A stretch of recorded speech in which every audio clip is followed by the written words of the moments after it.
ఓం విఘ్నేశ్వరాయ నమః. ఇప్పుడు మనం చూస్తున్నది కామాఖ్య ఆలయము. సృష్టి దేవత శక్తికి మరియు స్త్రీ శక్తికి ప్రతీక అయిన సతీదేవి గర్భము మరియు ప్రత్యుత్పత్తి అవయాలు పడిన ప్రదేశమే కామాఖ్య టెంపుల్ అని అంటారు. ఈ కామాఖ్య అమ్మవారి ఆలయము మన భారతదేశంలో ఉన్న అస్సాం రాష్ట్రంలో గల గౌహతి అనే పశ్చిమ భాగంలో నీలాచల్ కొండపైన ఉన్నది.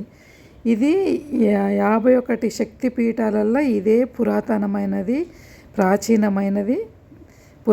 దేవాలయం అన్నమాట. ఇది ఇప్పుడు మనం చూస్తున్నది తెలంగాణ జిల్లాలో ఉన్న కామాఖ్య టెంపుల్. ఇది రెండవది, మన ఇండియాలోనే ఇది రెండో టెంపుల్ అని అన్నారు.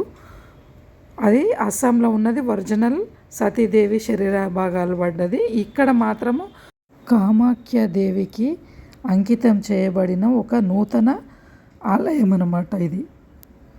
ఇది త్రిశక్తి ఆలయము. ఇక్కడ అమ్మవార్లు లలిత, రాజ్యశ్యామల, వారాహి అమ్మవారితో పాటు స్థాపించబడిన ప్రధాన కామాఖ్య ఆలయం. అస్సాంలో ఎట్లుందో సేమ్ అదే విధంగా ఇక్కడ లోపల ఇప్పుడు మీకు చూపిస్తున్నా కదా, ఇది సేమ్ అదే మోడల్గా నిర్మించిన టెంపుల్ అన్నమాట. ఈ ఆలయం కడుతున్నప్పుడు కామాఖ్యాదేవి యొక్క యోని చిహ్నాలు కలిగిన స్తంభాలు కనిపించినాయంట పునాదిలతో పెట్టి. అప్పుడు ఇక్కడ కనిపిస్తుంది గోల్డెన్ కలరు 2 స్తంభాలు కనిపిస్తున్నాయి కదా, ఇటొకటి అటొకటి. అది వాళ్ళకు పునాదిలో వెళ్ళిందనమాట. స్తంభాల ఆధారంగానే ఈ టెంపుల్కు కామాఖ్యాదేవి అని పేరు వచ్చింది అని అంటారు.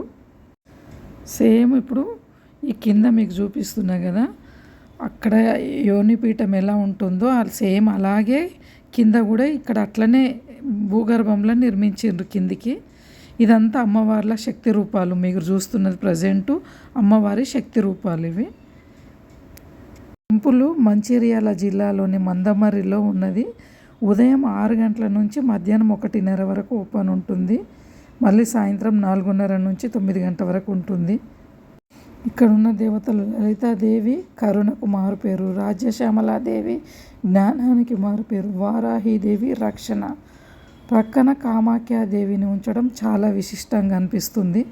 ఇక్కడ ఇంకొక ముఖ్య విషయం ఏంటంటే హారతి ఇవ్వడం కానీ, పూజ చేయడం కానీ, మనకు తీర్థ ప్రసాదాలు ఇవ్వడం కానీ అంతా లేడీసే ఉంటారు. ఇక్కడ అంతా ఆడవాళ్ళే ఉంటారు. పంతులు కూడా ఉన్నారు, కానీ చాలా వరకు లేడీసే పూజ దగ్గర కనిపించిండ్రు. నాకు ప్రతి చోట వాళ్ళే కనిపించిండ్రు. అదొకటి చాలా గొప్ప విషయం అనిపించింది నాకు. ముఖ్యంగా మనం తెలుసుకోవాల్సింది మాత్రం హైదరాబాద్ నుంచి వెళ్ళే వాళ్ళు మంచిర్యాలనే దిగి ఆటో తీసుకోవాలి. మందమరిలో దిగి ఆటో తీసుకుంటే చాలా కష్టమవుతుంది. వారాహి అమ్మవారిని చూస్తుంటే చూడాలనిపిస్తుంది. చాలా తక్కువ ఉన్నాయి మన దగ్గర వారాహి అమ్మవారివి టెంపుల్లో. మనం టెంపుల్లోకి ప్రవేశించగానే మన గోత్రనామాలు ఇక్కడ అడుగుతున్నది చూడండి. తన అడిగి హారతి ఇచ్చి అన్నీ తనే చేస్తుంది. చాలా బాగా అనిపించింది.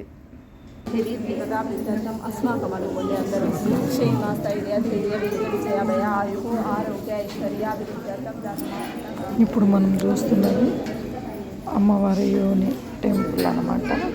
సేమ్ యోని ఆకారంలోనే నిర్మించిండ్రు అంట. ఇది మరి అస్సాంలో ఎట్లుందో నాకు తెలియదు, అక్కడ ఎట్లుంది అట్లా నిర్మించిండ్రు అన్నారు.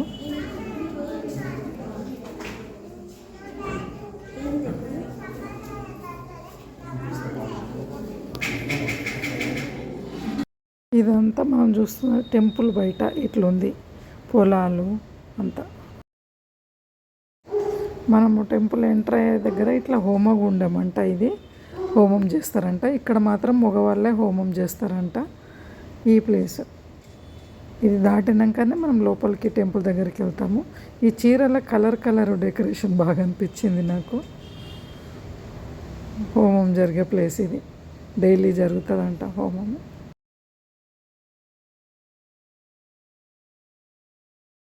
బయట వాష్రూమ్స్ ఇంకా రూమ్లు ఇంకా కన్స్ట్రక్షన్ నడుస్తుంది.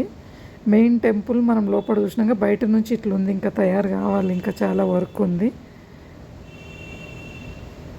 టెంపుల్ లోపల నుంచి బయటకు వస్తే ఇక్కడ ఒక చిన్న శివలింగం ఉంది. శివుడు అమ్మవారిది చిన్న గుడి కనిపిస్తుంది.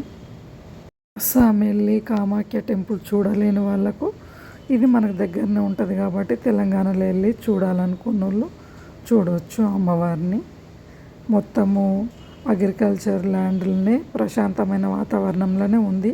ఆడవాళ్ళే ఇక్కడ పూజారులు. బాగుంది.